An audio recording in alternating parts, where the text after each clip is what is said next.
is desperate for even more volunteers this weekend. We need volunteers bad.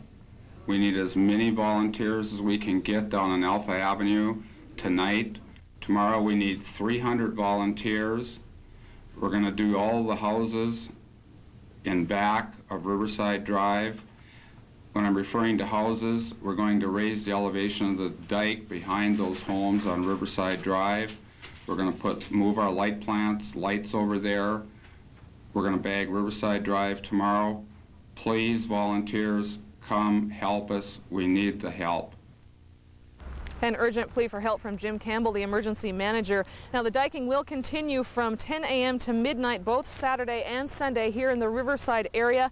And because of the dike building activity, there's a lot of heavy equipment moving around and hauling sandbags and the like right now. Both lanes of Red Dot Place from Alpha Avenue to State Mill Road will be closed through the duration of the flood.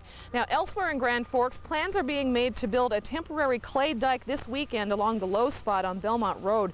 Orange stakes have been placed in front of homes along Belmont between 13th and 17th Avenue South. And if you live in the Belmont area, the city is asking that you remove your cars by tomorrow morning. Belmont Road is already closed between 27th Avenue South and 32nd Avenue South for dike building activity. Traffic will be detoured to Chestnut Street. And across the river in East Grand Forks today, construction on temporary clay dikes is almost finished. Crews are working on one along the Red River south of the Eagles Club. The city has also been spreading sand on streets where the clay trucks have been driving. The roads have gotten pretty muddy and slippery, as you can imagine. So the flood fight is in full gear in the Grand Forks area, and again, there is a dire need for volunteers. Shuttle bus service will be provided hourly to and from the sandbagging locations. They don't want a lot of traffic in the areas because of the heavy equipment that's hauling sandbags. You're supposed to meet at the Grand Forks Civic Auditorium for shuttle service, or you can call the United Way Volunteer Center. The number is on your screen, 746-2685. Milo, back to you. Also involved in this flood fighting effort? Yeah, the Salvation Army has set up some command centers in the Grand Forks area, Fargo and in Wahpeton. They're providing meals for evacuees and also for relief workers. And they expect about 500 homes to be affected by flooding this year. They have some cleanup kits available for people in need of them. So I'm sure there will be a big demand for them. All right, well, I'm glad you have a hood on your jacket. It's pretty soggy. All right, we'll see you back here at 10 o'clock. Well, the Forest River at Minto is out of its banks and covering at least a third of the town. It's the second consecutive year a spring flood has hit this community. David Schwab reports from Minto. These pictures of the flooded streets and houses look much like last year's. The Forest River has made its return, flowing into the southeast corner of town. Nearly 40 homes are surrounded by water, and the community continues its battle. We kept making sandbags every night, and we finally kind of caught up, but only we had to add a few bags last night because it was kind of tempting to go over the top, and so I think it worked out pretty good. Minto residents had a good idea what to expect.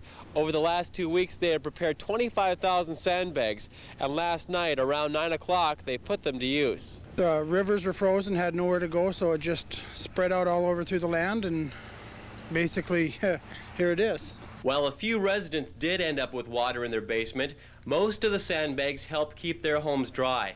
Many homeowners and volunteers spent the day patching leaks in walls of sandbag dikes and manning the pumps. Guys, watching the pumps a lot easier to fill a sandbag. About 12 families have moved out of their flooded homes. By afternoon, the water started to recede a few inches, but emergency officials say that could change. Paying attention to the weather pattern, we're worried about some rain or some snow that might complicate the problems in Minto. We still have some overland flooding problems on water trying to get into the Forest River and also into the Park River. Nelson says the river in Grafton could start to rise this weekend, especially if there's significant rain or snow. Residents here are optimistic their flood fight will be over soon. So maybe with any luck, it's starting to undermine the ice on the river and stuff, and maybe it's helping it drain a little bit further out into the flats. In Minto, with photographer Chris Rudgenball, David Schwab, WDAZ News Center 8. Well, that is the story from the Northern Valley. Up next, we'll head south where the red is reaching flood stage at its source. And tonight, when is a lie not a lie? Sometimes grown-ups need to lie. It's hard to explain. Coming up later on News Center 8 on the Doolin File. If you're in the market for a moderately priced home, custom built for your family with quality Hurd Insulate windows, call Bakke Homes. With Bakke Homes, you design the floor plan, putting the Hurd windows where you want them. Then we'll build the home of your dreams. Bakke Homes offers expert workmanship, and your new Hurd windows can keep your home as warm as the walls that surround them. Best of all, your family will live in a brand new home that's well built and will keep its value. Call today. Bakke Homes with Hurd windows, 1-800-568-2405.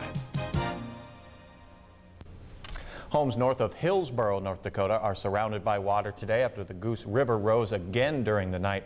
Volunteers returned to 6 homes just outside of town, adding sandbags to dikes that weren't high enough.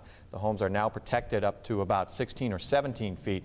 By late this afternoon, the Goose was approaching 15 feet. Some residents had to be taken out by boat. Others are trying to stick it out, protecting their homes as long as they can. You feel like a kind of a little island out here? Yeah, they call this Monkey Island. So we're well familiar with what the past has been. In 1979, where we're standing now, was about 1.5 feet deeper.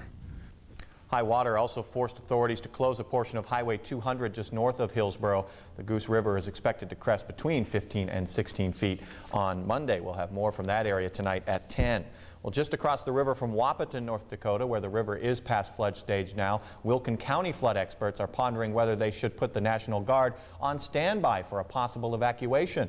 Rapid snowmelt is pushing water overland through much of the county, even over Highway 210. Experts say about 90% of the gravel roads in the county are blocked or unusable. Floodwaters in Foxhome have been diverted out of town, but there's a tremendous amount of water headed for the Red River system. Emergency managers say the threat of more water this weekend means the Guard might have to be called out to help evacuate some people.